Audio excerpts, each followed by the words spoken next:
जय भीम जय भारत जय संविधान में अमृत कमीशन से गौतम रत्ना और हमारे साथ में एक युवा साथी हैं आई थिंक जो यहाँ पर बाबा साहब के सिद्धांत की नमन करने आए उनके परिवार दिवस पर। तो एक तो आप अपना इंट्रोडक्शन आप दे दीजिए। छोटा सा परिचय मेरा।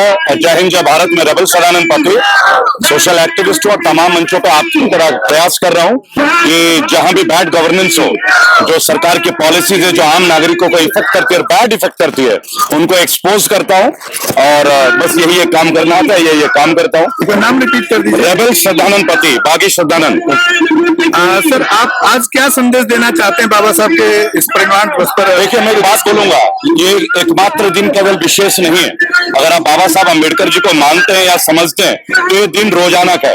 आप जो आज सुरक्षित महसूस करते हैं, हमारी बहन बेटियां जो सुरक्षित है, और देश में अगर कानून व्यवस्था आज भी ये लगता है कि नहीं कहीं ना कहीं न्याय की आस है, तो बाबा साहब अम्बेडकर की देन है। आधुनिक भारत के संविधान के रचयिता है वो, और करोड़ों ऐसे लोग जो कानून के बेरुखी से, सरकारी अफसरों के बेरुखी से सताए गए हैं या जिन्हें यातनाएं मिली है, उनका परिवार अगर आज भी आजादी कर चैन की सांस ले रहा है तो वो बाबा साहब अम्बेडकर जी की देन है। और कहीं ना कहीं मैं उनको नमन करने इसलिए आया था। ये मेरा भी सौभाग्य है जो मैं आज कर पाया। आपको लगता है कि आज की डेट में जो सरकार है वो सरकार संविधान पर चल रही है? आपको ऐसा लगता है? देखिए नया कुछ नहीं है, मैं आपको बताता हूँ। हर युग में अत्याचारी शासन होता है, कुछ नई बात नहीं है। लेकिन नया ये होना चाहिए कि हम लोग कितने अवेयर हैं, हम उसके विरोध में क्या करते हैं, क्या हम कुर्बानी देने के लिए तैयार हैं? तो आजादी के पहले भी लोगों ने कुर्बानी दी, लड़े। आज किसानों ने भी कुर्बानी दी, लड़े। आज तमाम पत्रकारों पे मुकदमे दर्ज हो रहे हैं, आज एक्टिविस्टों को मुकदमे दर्ज हो रहे हैं। अगर हम जैसे लोग विरोध करते तो हम कांग्रेस के, केजरीवाल जी के, मायावती जी के चमचे या दलाल कहला दिए जाते हैं। मेरी बात सुनिए, अगर आप कुछ अच्छा करना चाहते हैं, इन बातों को कान में और जहन में घुसने मत दीजिए।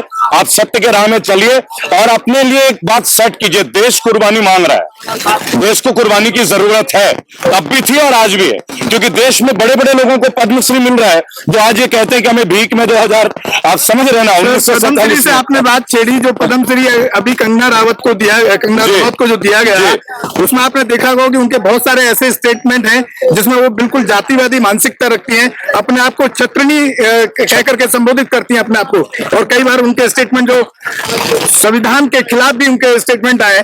ऐसे एक एक्ट्रेस को इस तरह से सरकार सम्मान दे रही है, उसको किस रूप में देखते हैं आप? देखिए मैं एक बात बोलूंगा, पौराणिक काल की बात है कि चाटुकार और जो तलवे चाटने वाले होते हैं वो राजाओं के और महामहिमों के प्रिय रहे, कोई नई बात नहीं है। मैं आपको बता दूं, महात्मा गांधी को जो लोग आंदोलनकारी नहीं मानते, मुझे याद है मैं किसान आंदोलन में था तो एक दिन प्रधानमंत्री जी की एक टिप्पणी आई कि आंदोलन जीवी। तो हमने उनसे एक सवाल पूछा कि माननीय प्रधानमंत्री महोदय, ठीक है आपके हिसाब से हम लोग आंदोलन जीवी होते हैं, यही है ना जी भाई साहब? तो केवल ये बता दीजिए, महात्मा गांधी तो गुजरात से ही है, उन पे यकीन करते हैं या नहीं करते हैं? तो इसका उत्तर हमें मिला नहीं। तो हमने उनके लिए ना 4 लाइन हमने भी लिख दी, मेरे फाउंडेशन उसमें मैंने 4 पंक्तियां लिखी कि आओ कुछ नई बात करते हैं, आओ कुछ नई बात करते हैं, जुमलों की बात फिर कभी करते हैं। आओ कुछ नई बात करते हैं, जुमलों की बात फिर कभी करते हैं। तुम जाओ डोनाल्ड ट्रंप के पास, हम किसान आंदोलन चलते हैं, हम किसान आंदोलन चलते हैं। और तुमने माना था मुझसे अखंड भारत, और तुमने माना था मुझसे अखंड भारत है हिम्मत, तो आओ किसान आंदोलन, तुम्हें अखंड भारत दिखलाते हैं, तुम्हें अखंड भारत दिखलाते हैं। बहुत बढ़िया। और सर एक सवाल और है मेरा, आपने देखा होगा कि हमारे देश में जो धर्म के ग्रंथ हैं उनको बहुत तरजीह दी जाती है, इवन देन की वो कोर्सेज में, स्कूल में, कॉलेजेस में पढ़ाए जाते हैं, लेकिन हमारे देश के अंदर संविधान क्यों नहीं पढ़ाया जाता? देखिए मैं एक बात आपको बोलूंगा, संविधान भी हमें पढ़ाया जाता है, उसके लिए कोर्सेज है जिसे हम लॉ बोलते हैं। क्योंकि मेरे परिवार के ज्यादातर लोगों ने लॉ की डिग्री हासिल की है और अब तो डॉक्टर तक है, PhD तक। पहले तो आप ये बात जान लें, हम संविधान को रिलीजन से कभी कंपेयर ना करें। कारण उसका मैं बता दूं, भारत एक माइथोलॉजिकल देश है, आपको समझना होगा। गुलदस्ता विभिन्न जाति के विभिन्न धर्म को, हमारा संविधान भी इस बात का दायरा हमें देता है। आप विभिन्न तरह के रिलीजियस सर्टिफिकेट, कास्ट सर्टिफिकेट, ये हमें कोई और किसी ने नहीं दिया, बाबा जी ने भी इसके उल्लेख किया है, सबको बराबर। और ये कहा गया है कि इक्वालिटी होनी चाहिए इररिस्पेक्टिव ऑफ भाई बहनी, कास्ट, क्रीड, रिलीजन और स्किन कलर, यहाँ की चमड़े का रंग भी इस बात को डिसाइड नहीं करेगा। और मैं आपको बता दूं कि जब प्रतिशोध की भावना या शोषण की भावना होती है ना मान्यवर पत्रकार महोदय, तो ये जो प्रेजेंट सरकार है ये जाति देख के नहीं करती। आप इस बात को भी समझ लीजिएगा। क्या मेरी जेल जाति देख के हुई है? क्या मंदीप पुनिया की जेल जाति देख के हुई है? क्या दिशा रवि की जेल जाति देख के हुई है? जो 700 किसानों की कुर्बानी हुई है, क्या वो जाति विशेष थे? केवल एक बात आपको समझना पड़ेगा कि बाबा साहब अंबेडकर, अभी मैं ऊपर था स्टेज में तो एक मान्यवर ने बोला कि भक्त मत बनिए, बाबा साहब अंबेडकर के अनुयायी बनिए। बहुत जरूरी है, अपने बच्चों को कानून की पढ़ाई पढ़ाइए, उनके संघर्ष की कहानी को बताइए। यहाँ पर आपको प्रैक्टिकल एग्जाम्पल और खुद अपने गांव का एक एग्जाम्पल दे रहा हूँ। आपने कहा ये सरकार जाति देख करके लोगों को जेल नहीं भेजती है।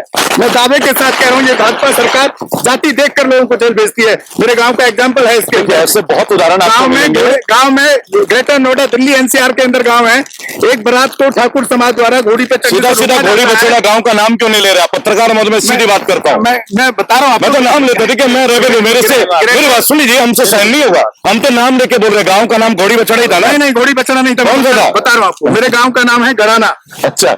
और ग्रेटर नोएडा डिस्ट्रिक्ट बुलंदशहर में आता है और क्षेत्र वाइज देखें तो बिल्कुल ग्रेटर नोएडा से सटा हुआ है जी। वहाँ घोड़ी से बारात को रोका जाता है, राइफल से गोली चलाई जाती है, हाथ पैर तोड़े जाते हैं बारातियों के, ये भी हमें मालूम है। उल्टे उल्टे उल्टे उसी समाज के 9 लोगों को बुलंदशहर की जेल में, जिन पर 2 पर एनएसए भी लगाया गया। ये जाटव समाज में चलिए मैं अब आपको एक बात बताता हूं। सरकार जाति देख करके जेल भेजती है। मैं एक बात आपको बोलूंगा, तुमने बहुत कम देखा है, बस अपना ही गम देखा है। अब मेरी बात सुनना, शिव प्रसाद सेमवाल उत्तराखंड के एक बहुत बड़े जर्नलिस्ट, सादे परिवार के, मध्यम वर्ग परिवार के, देशद्रोह का मुकदमा, 59 दिन तक की सजा और जबरदस्त देह कटाई भी उनकी। मेरे बहुत अच्छे मित्र हैं उत्तराखंड के ब्राह्मण। पहले मेरी बात सुन लीजिएगा, मैं जाति का उल्लेख नहीं कर रहा, मैं आपको यह कह रहा हूं कि मौजूदा सरकार कुछ नहीं देख रही है। मौजूदा सरकार केवल ये देख रही है कि जो भी विरोध में खड़ा है उसे उठाओ, उसे उठाओ। मेरी बात सुनिए, किसान की तो कोई जाति नहीं होती, गरीबी की तो कोई जाति नहीं होती मेरे भाई, इनके मानने वालों की कोई जाति नहीं है। संपूर्ण 135 करोड़ भारतीय, मेरे पत्रकार महोदय, मेरे अच्छे दोस्त, मैं आपको पहले एक बात सूचित कर दूं, मन में गलतफहमियां मत पालिएगा। हर परिवार अंबेडकर साहब को मानता है, क्योंकि आज के डेट में भारत में एक ऐसा परिवार नहीं है जो कोई ना कोई बुरे कानून से दुष्प्रभावित ना हुआ हो। क्या हिंदू, क्या मुसलमान, सर्व जाति, सर्व धर्म आज पीड़ित है, हम सभी पीड़ित है। बुरे कानून कहाँ बुरा है? देखिए, आपने कहा बुरे कानून कहाँ बुरा है? बात सुनिए, कानून संविधान में कहाँ कमी है? बात सुनिए, संविधान में कमी नहीं है, लेकिन कानून बनाया कहा जाता है। लेकिन जब पालन करने वाले लोगों की नीयत ठीक नहीं है तो संविधान क्या करेगा? मेरी बात सुनिएगा, कानून कौन बनाते हैं? कानून कौन बनाता है? आप जाके पार्लियामेंट में कानून के बिल पास करते हैं ना, और ये कौन बनाता है? जिनको हम चुनते हैं। ये जो, देखिए मैं एक बात बोलूंगा, जो भी हुआ है ना अच्छा ही हुआ है, लंबे दृष्टिकोण से बहुत अच्छा हुआ है।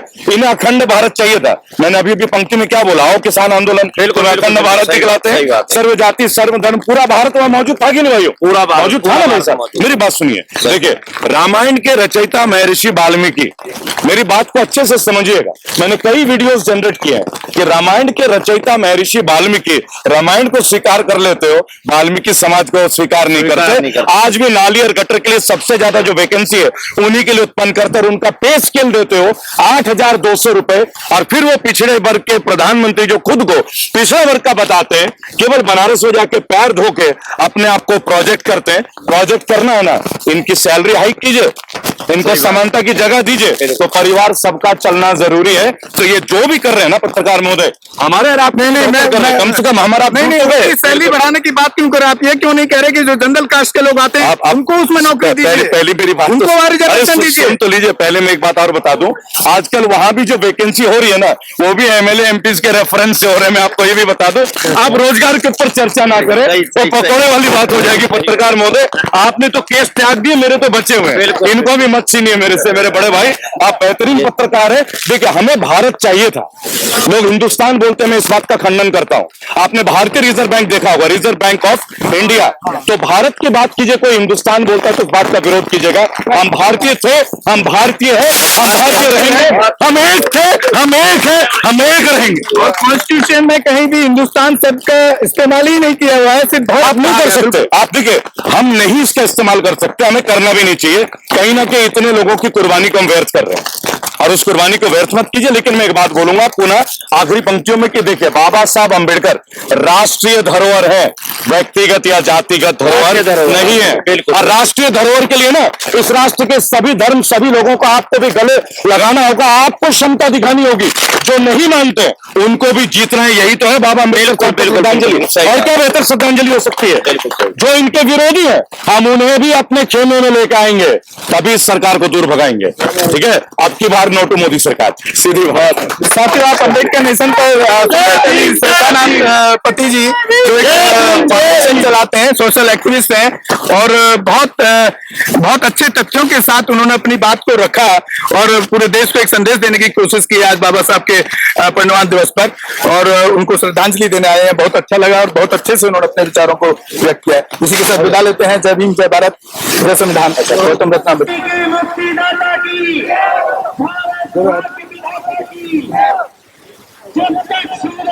आप ऐसे ले लो,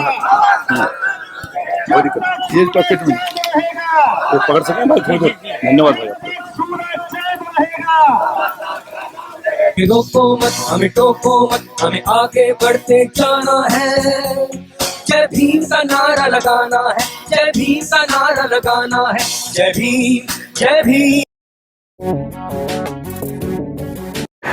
मैं गौतम रत्ना आपका बहुजन फिल्म प्रोडक्शन में स्वागत करता हूं, और आप हमारे प्रोडक्शन हाउस के अंदर अपना कैरियर बना सकते हैं as a film director, as a producer and actor and actress and editor and cinematographer also.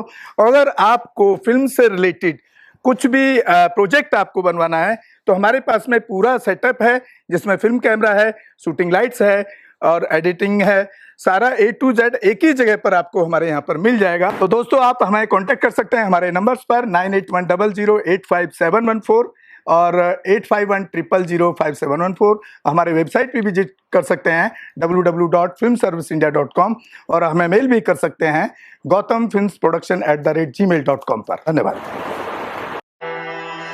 बुद्धं शरणं गच्छामि। अंबेडकर नेशन चैनल आर्थिक समस्या से गुजर रहा है। अगर आप बहुजन समाज में बाबा साहेब अंबेडकर और तथागत बुद्ध की विचारधारा को अधिक से अधिक लोगों तक पहुंचाना चाहते हैं तो हमें आर्थिक सहयोग प्रदान करें, ताकि हम अपने चैनल के माध्यम से देश विदेश में समता, बंधुता, एकता और संवैधानिक अधिकारों को ज्यादा से ज्यादा लोगों तक पहुंचा सकें। आप अपनी सहायता राशि नीचे लिखे खाते में जमा करा सकते हैं। खाता धारक गौतम रत्ना, खाता संख्या 316957686551, IFSC कोड SBIN 0060336, बैंक भारतीय स्टेट बैंक। आप हमारे बैंक खाते का विवरण स्क्रीन पर भी देख सकते हैं।